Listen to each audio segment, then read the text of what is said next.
제자들이 보는 가운데 예수님께서 하늘로 올리워져 가셨습니다. 멀리 구름 뒤편으로 더 이상 보이지 않는 예수님의 모습을 보면서 제자들이 느꼈을 난감함을 한번 상상해 볼 수 있겠습니다. 막막했을 겁니다.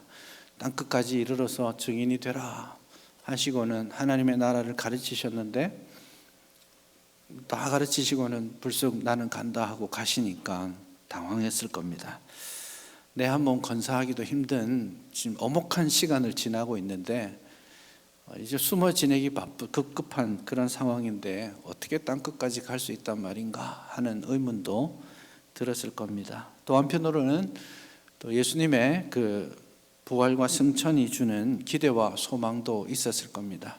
하늘로 올라가신 이후에 제자들에게 그리고 그것을 보는 사람들에게 천사들이 나타나서 예수님께서 곧 다시 돌아오실 것이다 하고 재림에 대한 약속을 주셨죠. 그래서 아마도 그런 아쉬움, 섭섭함, 막막함, 기대, 소망, 복합적인 생각들을 가지고 이제 그 감람산에서 내려오고 있습니다. 예수님이 승천하시고 예수님께서 마지막으로 하셨던 말씀은 먼저 나갈 생각하지 말고 성령이 너희에게 임하시기를 기다려라. 하나님이 약속하신 성령이 임하시면 너희가 권능을 받고 그 권능을 받으면 이제 예루살렘으로부터 땅끝에 이르기까지 복음을 증거해야 된다. 증인이 되어야 된다. 그렇게 말씀을 하셨죠. 그래서 예수님이 사실 신신당부하신 것은 하나님의 나라의 일을 가르치실 뿐만 아니라 성령이 임하셔야 된다는 것을 지속적으로 말씀하셨죠. 그러니 제자들은 이제 예수님이 승천하신 11절의 이야기와 2장 1절 성령이 임하시는 그 중간 사이 기간 동안 성령을 기다리면 되는 것입니다. 그러면 성령 오십시오라고 기다리고만 있을 것이냐? 그 기간 동안 제자들은 무엇을 준비해야 되는가 하는 질문을 오늘 본문이 하고 있습니다. 예수님께서 부활하시고 40일 만에 승천하셨다라고 말씀하죠. 그리고 50일째 되는 날 오순절에 성령이 임하십니다. 그러니 한 열흘 정도 사실 정확하진 않습니다. 예수님의 부활이 오순절은 6월절에서부터 50일이 되는 날이죠. 그래서 예수님의 부활은 6월절, 그 다음 안식일, 그 다음 초실절이 오는데 그때 예수님이 안식 후 첫날에 부활하셨죠.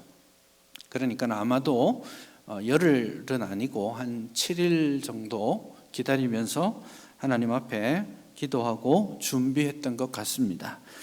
그들이 성령이 임하시면 강력한 역사가 일어나고 그 성령의 그 권능을 가지고 우리가 땅끝까지 나아가서 새로운 시대를 선포해야 되는데 하나님의 나라를 선포해야 되는데 이제 성령이 임하실 때까지 우리는 뭐하지? 이런 질문을 했을 것 같습니다. 그래서 제자들은 예수님이 승천하신 이후에 성령이 임하시기까지 그냥 무작정 기다리고 있지 않고 뭔가를 합니다. 부지런히 준비합니다. 그래서 이 12절부터 26절은 다양한 각도에서 성령의 임하심, 새 시대, 새로운 나라를 준비하는 그런 기간인 것이죠. 사실 이렇게 명확하지 않게 준비하는 시간이 많은 사람들을 힘들게 합니다. 결정 나버리면 이렇게도 가든 저렇게든 가든 갈 텐데 아주 애매한 시간들, 그 시간들을 견디지 못하는 힘들어하는 경향들이 있습니다. 근데 이때 하나님의 나라와 새 시대를 준비하기 위해서 우리가 갖춰야 될 것이 무엇인지를 본문이 보여줍니다. 제자들은 그리고 120여 명, 15절에 나오죠. 120여 명의 사람들은 일단 흩어지지 않았습니다. 예루살렘에 있는 한 다락방으로 모여서, 굉장히 큰 다락방이죠.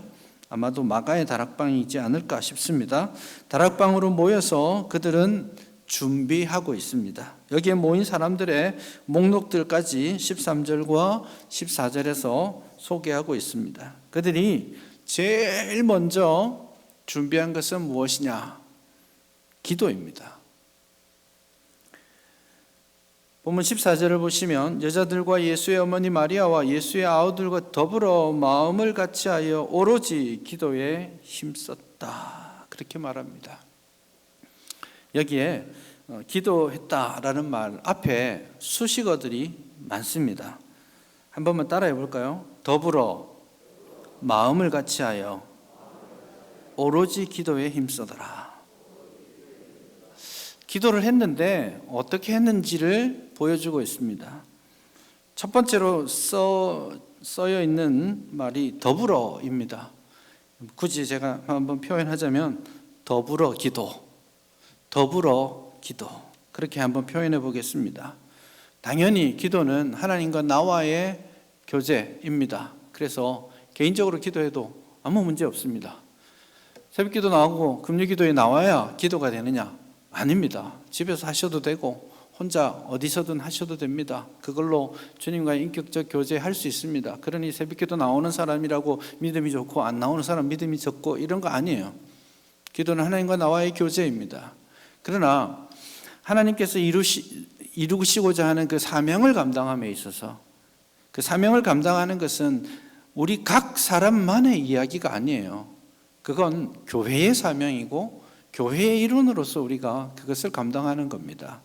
그러기 위해서 정말 필요한 것은 홀로 기도하는 그런 영성뿐만 아니라 더불어 기도하는 영성이 우리에게 필요합니다. 그래서 새벽기도에도 오시라, 금요일에도 오시라, 중보기도에도 오시라, 오셔서 같이 기도합시다 라고 말하는 이유가 거기에 있습니다. 폭발하는 능력이 주의 성령으로부터 나타나게 될 때에 그때 공동체가 함께 마음을 모으고 기도하고 있는 것이 중요합니다. 그래서 우리가 첫 번째로 이 더불어 기도를 회복할 수 있기를 바랍니다. 이 더불어 기도에 굳이 14절 마지막에 기도했다라고 표현하는데 그 앞에 목록을 열심히 써놓고 있습니다. 보시면 12명의 제자들입니다. 물론 이제 유다가 빠지고 11명의 이름만 거기에 들어 있습니다. 그리고 여자들과 예수의 어머니 마리아, 예수의 아우들이 더불어 이렇게 되어 있죠. 그래서 여기에 물론 약 120여 명 정도의 사람들이 모였습니다. 많은 사람들이 모여서 기도하고 있습니다. 근데 거기에 제자들뿐만 아니라 당연히 있을 만한 사람이 있죠. 근데 여자들도 언급합니다.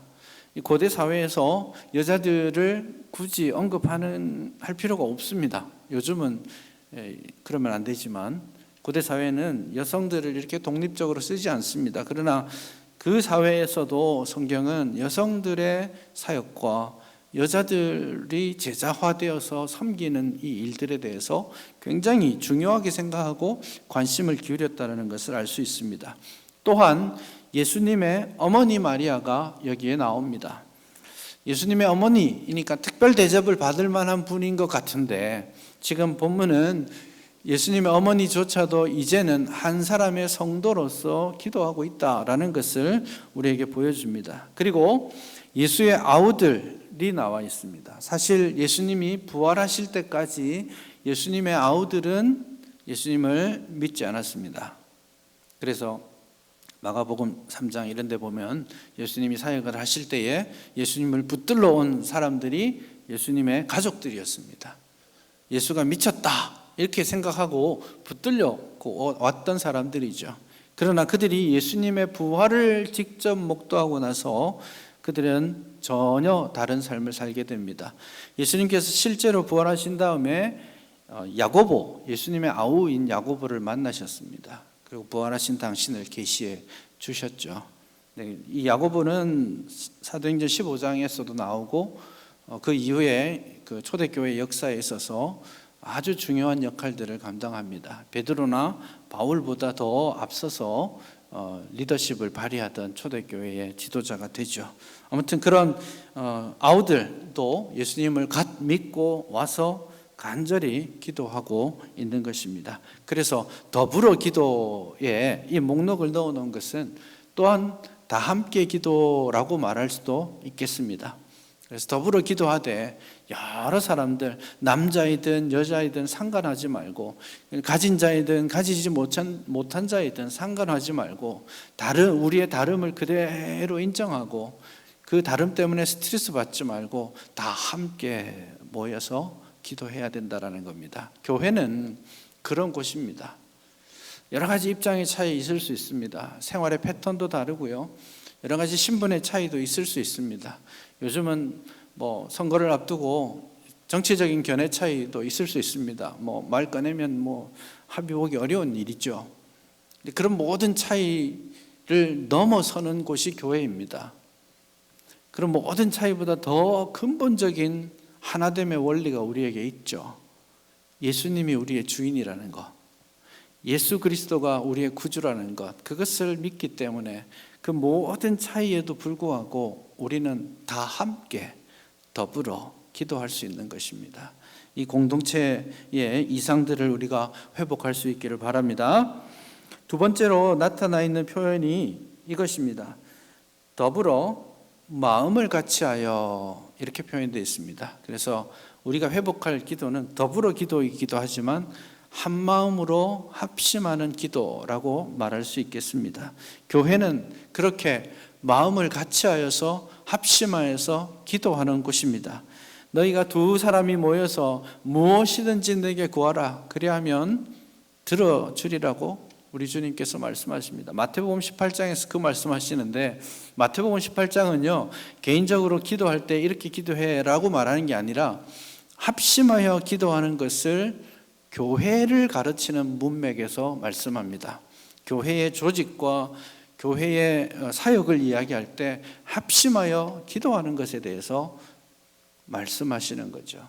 그래서 교회는 본질적으로 모여서 더불어 한 마음으로 합심하여 기도하는 공동체여야 합니다. 그래서 이런 기도의 모범들이 회복될 수 있기를 바랍니다. 두세 사람이 모여 무엇이든지 구하면 하나님께서 들으십니다. 그리고 나서 하시는 말씀이 두세 사람이 내 이름으로 모인 곳에 누가 같이 있다고요? 나도 같이 있다. 그렇게 말씀하시는 거예요. 교회는 어떤 교회여야 되냐? 조직이 있고 친위가 이루어지는 그런 교회, 뭐 이런 말씀들을 쭉 하시면서 하시는 것이 합심하여 기도하는 곳이다. 그리고 그 기도에 내가 함께 하겠다. 그렇게 말씀하는 것이죠. 그래서 더불어 기도하시고 합심하여 마음을 하나로 모으고 기도하는 우리가 될 수 있기를 바랍니다. 마지막으로 더불어 마음을 같이하여 그 다음에 오로지 기도에 힘쓰더라. 그래서 한번 표현하자면 오로지 기도. 첫째는 뭐였습니까? 더불어 기도.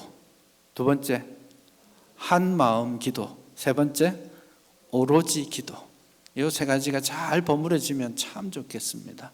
오로지 기도에 힘썼다, 이 말은 이제 개역 성경에서는 전혀 기도에 힘썼다 이 말인데, 오로지 기도에 힘썼다는 말은 전심으로 기도했다, 혹은 기도에 몰두했다, 간절하게 기도했다, 그런 뜻입니다.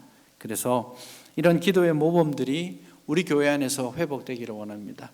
하나님께서 우리 교회를 사용하실 줄 믿습니다. 하나님께서 우리에게 성령의 큰 은혜와 능력을 주셔서 세계 열방을 향해 크고 놀라운 일들을 감당할 힘을 우리에게 주실 거라고 믿습니다.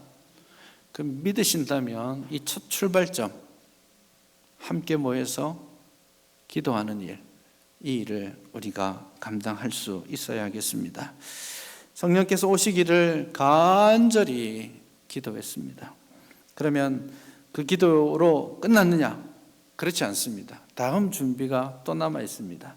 그 기도회를 열심히 하고 있는데 갑자기 한 사람이 일어납니다. 베드로가 형제들 가운데서 일어서서 말을 시작하는데요. 이 베드로가 말을 할 때 사람들의 마음이 뜨끔했을 겁니다. 그 당시에는 우리는 뭐 잘 느낄지 모르겠지만 그 당시에 이 베드로가 할 수 없는 말을 지금 하고 있는 거예요. 여러분 한번 상상을 해보십시오. 가룟 유다가 예수님을 배반해서 배교자로서 자살을 했습니다. 그 사건을 직접 보고 들은 주변의 사람들이 어떤 마음이었겠습니까? 예수님께서 친히 뽑은 12 중에 한 사람이었습니다. 3년 내내 예수님과 같이, 제자들과 같이 동거동락하면서 사역했던 사람이에요. 그 12 중에서도 믿을 만한 사람, 또 재주가 있는 사람이라고 인정받아서 그 12 중에서 재정을 담당하는 사람으로 맡겼습니다. 참 인정받았고 열심히 했던 사람이에요. 그랬던 그가 예수님을 배반했습니다. 길잡이가 되어서 예수님을 죽이는 사람들의 앞잡이가 되어서 예수님을 고발했고 그것 때문에 예수님이 십자가에 죽으셨어요. 그리고 그는 목매달아서 죽었습니다. 오늘 본문에 보니까 막 몸이 이렇게 불어 터져가지고 아주 비참한 마지막을 겪었습니다. 충격이죠. 그 사람들에게 얼마나 충격이었겠습니까? 얼마나 상처가 컸겠습니까? 초대교회가 지금 새롭게 출발해야 되는데 그 마음의 아픔과 상처, 어쩌면 가지고 있을 법한 분노, 누군가에게 책임을 전가하고 싶은 마음들, 그런 것들을 마음에 다 가지고 있는 거예요. 풀리지 않는 응어리들이 들어있는 거죠. 그랬던 그 상황 가운데 아무도 섣불리 입에 담지 못할 가룟 유다의 이름을 베드로가 지금 기도하는 가운데 일어나서 끄집어냅니다. 이게 참 필요한 일입니다. 앞으로 하나님의 일을 기대하면서 앞으로 나가야 되는데 종종 과거의 문제를 계속 짐으로 쇠사슬처럼 발에 묶어놓고 있어서 앞으로 나아가지 못하는 경우들이 많습니다. 물론 베드로가 지금 잘잘못을 따지는 게 아니에요. 누가 잘했다 못했다가 아닙니다. 그 마음의 상처를 해결해야 되는 거예요. 위로가 필요하고 다시 우리가 신뢰하면서 설 수 있는 힘이 필요한 거죠. 근데 그 상처를 어떻게 극복하는지 잘 보셔야 돼요. 저는 이 베드로의 모습을 보면서 굉장히 도전을 많이 받았습니다. 그냥 여러분 마태복음부터 요한복음까지 나타나는 베드로의 모습을 보면 어떻게 보면 굉장히 다혈적입니다. 막 그냥 떠벌리고 말 먼저 하고 뛰어가기 먼저 하는 사람이에요. 그냥 선방지축 돌아다니면서 예수님 따르겠습니다 했다가 그날 저녁에 예수님 난 모르는 사람이라고 하는 그런 기질의 사람이죠. 그랬는데 오늘 본문에 이 베드로의 모습은 전혀 다른 모습입니다.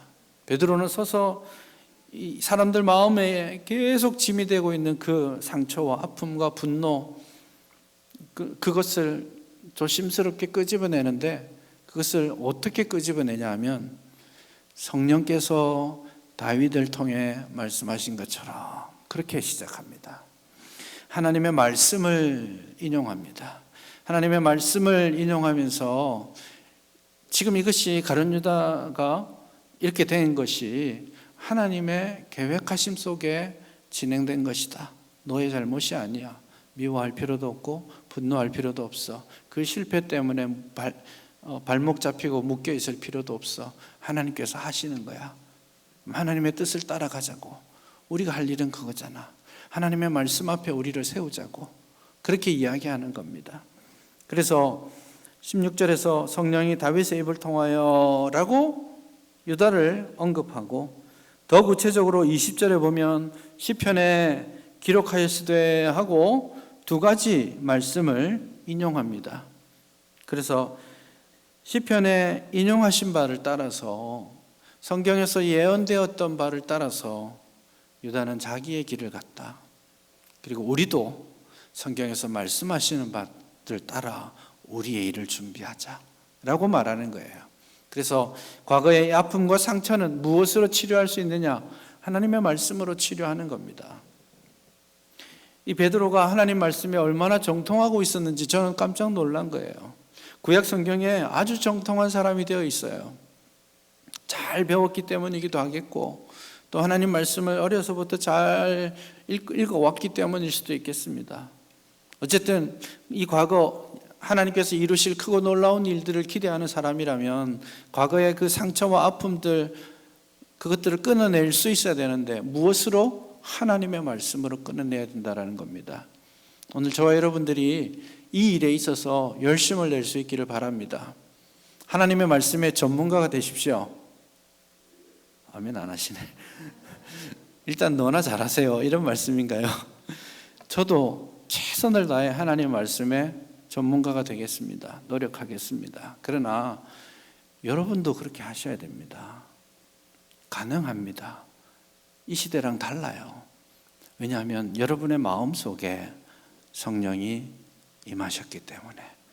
성령께서 여러분의 안에 있잖아요. 그래서 성령께서 여러분의 각 사람을 만져주시고 각 사람이 성령으로 말미암아서 옳고 그름을 말씀을 따라 분별할 수 있게 되는 겁니다. 그래서 우리는 굳이 더 이상 제비 뽑기 하지 않잖아요. 투표하잖아요.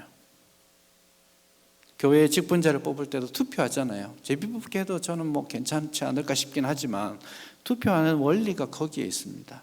각 사람의 마음에 성령이 임하시고 각 사람의 마음에 성령께서 분별하게 하시고 그 사람의 마음들이 모여서 투표를 통해서 직분자를 세우는 거예요.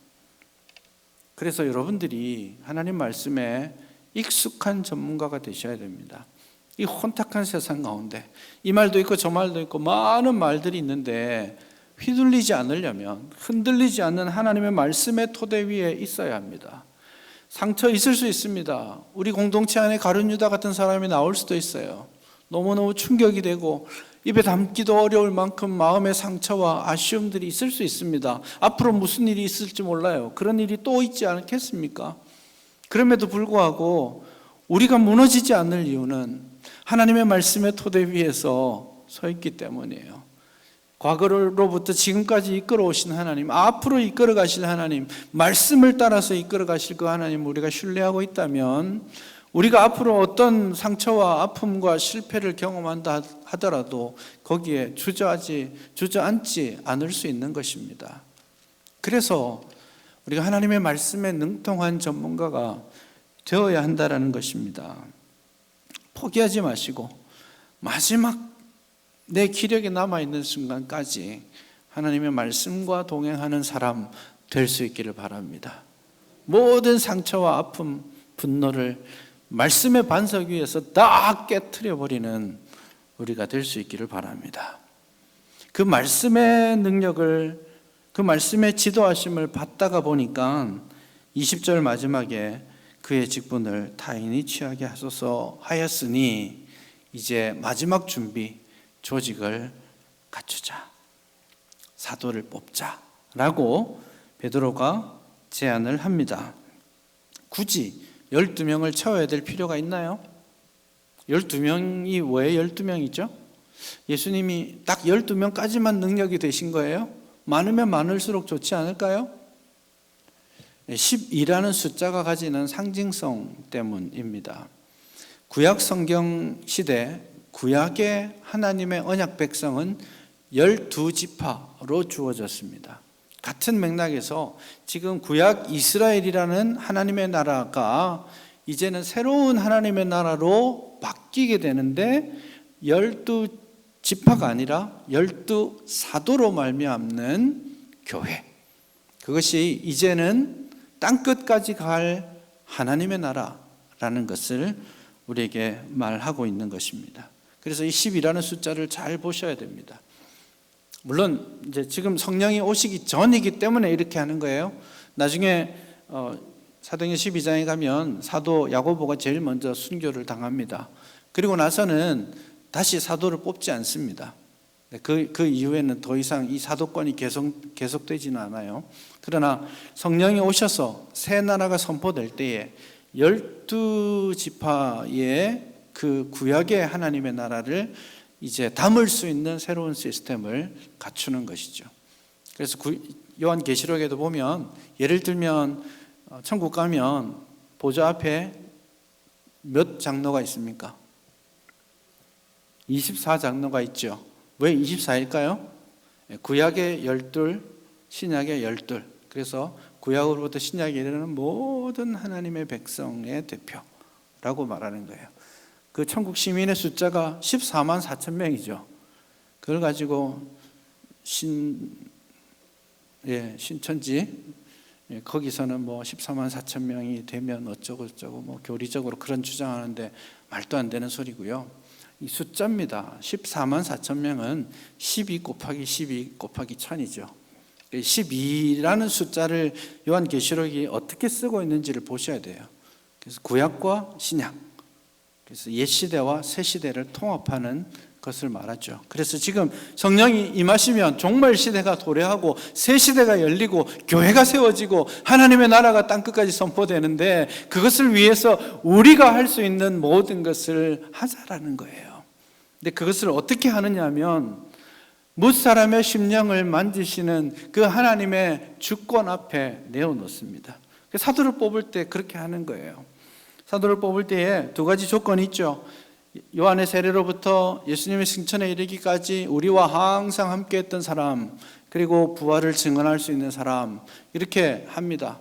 저는 이걸 보면서 와, 생각보다 예수님의 12제자가 아니더라도, 성경에는 이름조차 나와 있지 않지만 예수님의 초창기 사역 때부터 죽으심과 부활과 승천에 이르기까지 항상 예수님을 따라다니며 똑같이 사도로 부름받은 건 아니지만, 제자로 인정받지도 못했지만 똑같이 사역하며 예수님을 섬겼던 사람들이 많이 있구나라는 걸 확인할 수 있습니다. 우리가 모르는 사람들이지만 주님 앞에 이 사람들 똑같은 은혜와 상급을 받을 겁니다. 천국 가면 그 사람들, 우리가 모르는 사람들이 저 앞에 있을 수 있어요. 누구세요 하면 나 성경에 이름이 없는데, 근데 똑같이 그 자리에 있을 겁니다. 교회도 마찬가지입니다. 이걸 딱 준비하면서 야, 나는 천국 가면 상이 없겠구나. 매주마다 주보에 이름 올라가는 사람인데, 매주마다 이 앞에 방송 타는 사람인데 나는 상이 없겠구나, 이런 생각이 들더라고요. 여기서 다 받고 이름도 없이 빚도 없이 섬겼는데 아무도 몰라주는 그런 사람들, 우리 정말 숨어서 봉사하고 섬김의 일을 감당하는 모든 성도님들이 정말 천국에 이르렀을 때에 동일한 은혜와 상급을 확인할 수 있지 않을까 생각합니다. 그래서 이름 없다고 낙심하지 마시고요. 여기 보십시오. 많은 사람들이 예수님의 첫 사역부터 부활과 승천에 이르기까지 항상 함께 했던 사람들이 있습니다. 그 중에 뽑고 뽑아서 두 사람을 뽑습니다. 요셉과 마띠아입니다. 요셉에 대해서는 이런저런 설명도 있습니다. 꽤 유명한 사람이었다라는 생각도 듭니다. 바사바라고 합니다. 바라는 말은 아들이라는 뜻입니다. 벤인데요. 그래서 아랍권에 있는 사람들이 바로 시작한다든지 벤으로 시작한다든지 빈으로 시작한다든지 이런 거 다 누구누구의 아들이라는 뜻입니다. 그래서 바사바라는 말은 사밧, 그러니까 그 안식일의 아들, 이런 뜻입니다. 아마도 태어났는데 안식일 날 태어났는 것 같아요. 제가 아는 목사님 중에 주일이라는 이름을 가진 목사님이 있습니다. 왜 주일이냐고. 그러니까 주일날 태어났다고 엄마가 주일이라고 했다고 그러더라고요. 아마 안식일날 태어났다고 안식일의 아들이라는 이름을 준 것 같습니다. 근데 요셉이라는 사람, 아마도 사람들이 우리가 뽑는다면 이 사람이 되겠지라고 생각했던 것 같습니다. 마띠아라는 사람은 그냥 이름만 들어 있습니다. 주님 앞에 우리의 마음에 생각이 있지만 다 이렇게 넣어놓고 제비 뽑기를 합니다. 툭 튀어나온 이름이, 기도하고 뽑은 이름이 요셉이 아니라 마띠아이죠. 어쩌면 예상하지 않았던 결과일 수도 있겠습니다. 그러나 나타난 하나님의 뜻과 하나님의 주권에 모두가 순종합니다. 마띠아가 하나님의 뜻 가운데 나타났다면 순종하는 거죠. 그래서 열심히 기도하고 최선을 다해 과거를 털어내고 앞으로의 일들을 준비하되 하나님의 은혜, 주권에 모든 것을 맡기는 거예요. 내 생각이 아니라, 우리가 생각하는 게 아니라 하나님께 맡기는 그 자세가 필요합니다. 이렇게 준비를 다 할 때 하나님께서 성령을 통해 그 교회 공동체를 폭발하는 능력으로 이끌어 가실 겁니다. 하나님께서 우리 교회를 사랑하시는 줄 저는 믿습니다. 저와 여러분들을 통해서, 또 우리 다음 세대를 통해서 하나님께서 크고 놀라운 일들을 이루실 겁니다. 믿으시죠? 그렇다면 성령이 오시기를 간절히 역사하시도록 기도해야 되겠고, 그를 위해서 우리가 준비하고 희생하고 감당해야 될 것은 무엇인지, 내가 지금부터 해야 될 일은 무엇인지 잘 판단할 수 있기를 바랍니다. 기도의 자리에서 빠지지 마십시오. 기도하셔야 됩니다. 더불어 다 함께, 그리고 오로지 기도에 힘쓰셔야 됩니다. 그래서 기도를 회복하는 우리 교회 되기를 바랍니다. 과거의 모든 상처를 하나님의 말씀 위에 다 깨트려 버리는 복된 교회 될 수 있기를 바랍니다. 나타난 하나님의 주권에 아멘 순종하는 복된 교회 될 수 있기를 주님의 이름으로 축원합니다.